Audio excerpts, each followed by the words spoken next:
Back here with Chris Broussard, we're talking Ben Simmons, who turns 23 on Saturday. As an early happy birthday, Ben Simmons, the Sixers gifted the former #1 overall pick a 5-year, $170 million max contract extension. Surprising only in that Simmons' game has been under a microscope since entering the league. You know, because he can't really shoot outside of how many feet, see? The highlight right there, you showed 10 plays. 5 feet was the longest shot he made. I love it. But the Sixers don't care. They are clearly all in, banking on him learning how to shoot outside of 5 feet. Broussard, how much of the Sixers' future is actually dependent on Simmons' development? Well, look, there are other factors. Obviously, Joel Embiid's health and how good a physical shape he is in. Brett Brown's coaching, especially late game situations, and bringing out the best in his 2 young stars. And then they have to find a closer. Like, I like them. I think they've improved. But who's the closer? Last year it was Jimmy Butler. And he did a great job of it. So those are factors as well in their development. But obviously, Ben Simmons, I mean, we know, look, in the 80s, the 90s, the early 2000s, he would have been fine playing like this. But in today's NBA, you have to have a jump shot. Yeah, that's relatively simple. He was just born the wrong day. Look, a lot of this, Chris, this is mental to a degree. It has to be. It has to be, because he won't even take the shots. It's one thing to just be a guy that can't shoot very well and you miss a lot. He won't even take the shots. Now, you can override your lack of a jumper to some degree if he were aggressive all the time. He's not to the Lonzo Ball extreme where you have no idea what he's going to do when he shows up. But his motor does run hot and cold. You saw it against Brooklyn. Now, Embiid was out, so the lane was a little less clogged. But when he was aggressive, he scored 31 points. He still couldn't shoot, but he scored 31 points. If he's aggressive like Giannis, because if they back up and give you 5 or 6 feet, if you attack, you're tall, you can finish over guys. If they collapse on you, you can find your open teammates. So that would alleviate some of the issues. But he still obviously has to add this jumper. And Philadelphia bears some responsibility, too. Because you just gave the dude a max contract. You need to be able to hold his feet to the fire and make sure he's improving. Yeah, basketball development, since they've drafted him, they have not developed his skills. And I don't believe that he's a point guard. So I have more of a problem with them thinking that he's going to be the point guard and run the team than his inability to shoot. Because you can't have both, all right? I mean, what is he, a bigger Rondo? I mean, because Rondo can shoot the ball better than him. Everyone can. Now, I agree with you, see, that he clearly lacks some of the stuff as far as just knowing how to run a team and management and all that. But don't you think in today's NBA, he can get away with playing point guard and being effective? He can get away with during the regular season.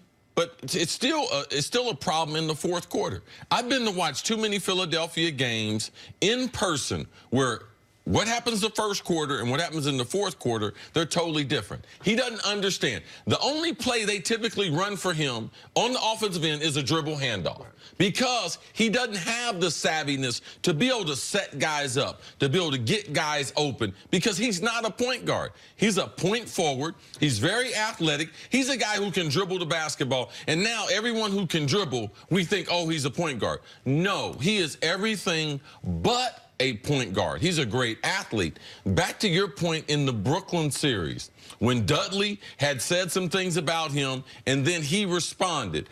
I wish he would play that way. Just be a bull in a china shop. Get into the paint, take advantage of what you have in your athleticism, your ability to be able to go off the bounce, and do it on a regular. Right now, he doesn't do it consistent enough, and it's going to be a problem. I would be shocked if he's able to make it through this whole contract in Philadelphia. I believe they're going to move off of him. Well, listen, the question is, are they making a huge mistake giving him a max contract? Not if he gets over what I agree with you is more mental than physical. Chris, when's the last time you played high-level competitive basketball?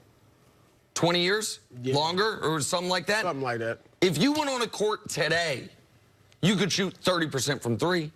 Because and you haven't Chris, you haven't played high-level competitive basketball in just long. Yeah. I disagree with you guys that it's mental. High school. He doesn't have a shot. All right, so that is not mental. So even if we went on the court, our basketball fundamentals allow us to be able to shoot from the three right now. So that's not But mental. I think the fact that he won't even take the shot. But not even just the three, This is the reason why he won't take them. He's taking them privately. And what he's seen, making more, though. In private, he'll make more of his jump shots. Now, I agree. Some of it's physical, too. But I'm saying his jump shot is not, I mean... It's not the worst looking jump shot in the league. I've seen him shoot free throws. Like, and I understand that's different. It's a set shot to a degree. But the point is, Chris, like, there's no one in the... You cannot convince me he has the worst jump shot in the league. You can't. And yet he shoots fewer jump shots than any player in the league that plays his minutes. Fewer than anybody. Right. Took 25 shots outside of 16 feet all of last season. That has to be partially The free throws are part of it.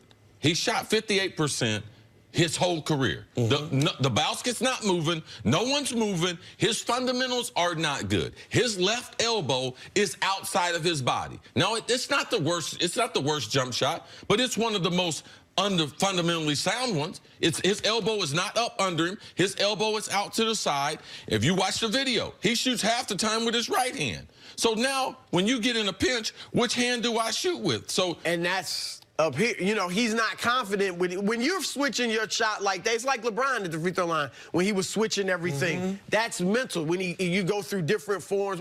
One year had like 17 different forms at the foul line. And it's not an excuse, by the way. This is on him, especially now that he's gotten this money. He was the #1 pick, so you got big money then, the most money you can get in your draft class. He's now gotten the max extension. This is the only hurdle left for him. He's an excellent defender. He's an excellent rebounder. I think he has better point guard instincts than Chris gives him credit for, even if he's not a true point guard. We know how good he is in transition. We know what he can do at the rim. But this is such a gaping hole. It puts such a hard ceiling on what he can become. But does the contract help or hinder his ability, desire, mental, whatever it is, to get over that hump? I mean, is he going to say, well, the Sixers believe in me, I don't need to be out there practicing, or is it, all right, I have all this money now, I better go out and perform? He's going to need two things. One, he's going to need people around him to push him, that he will listen to, that will push him to improve in that area. And then secondly, this happens with quite a few players. When you're young, you want to be a star and you want to get that max deal. And then once you get that and kind of establish yourself in that regard, when you don't win, the criticism comes. Even if you're doing well. Like Anthony Davis, now it's like, look, he's got to start winning, or maybe he's not as good as we think. Ben Simmons has to get that type of drive to say, look, this is the next thing for me. This is what it's going to take for me to win. And that's the only thing that's going to get him in the gym. Now, I've heard he's working out harder this summer, than he has in the past. They better hope so. And Chris, I've even brought this up.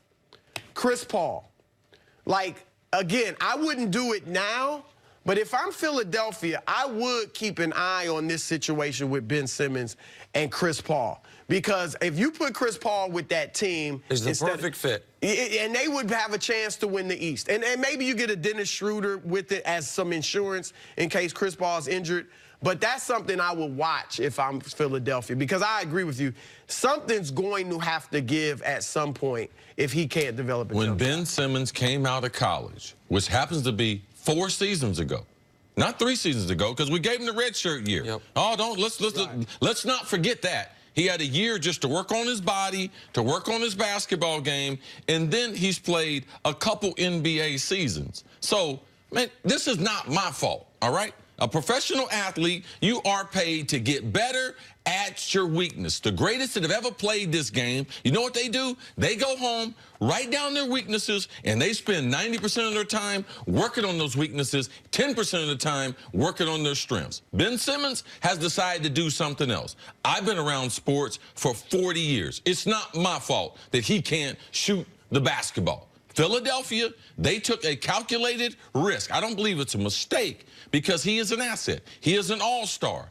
But I would be shocked if he finishes his career there in Philadelphia through this contract. And I will be shocked. I'm willing to bet somebody some money. He will not be able to shoot from 15 feet this year. And I got a little money. Happy birthday, We Ben want to bet on Simmons. if he can 15 feet. Stick around. Yeah, we'll set the terms. No Is problem. it title or bust for the Lakers next? No didn't know it was problem. real You're going bad. to need a third job. You're going to have to work. You're going to need a third job. What's the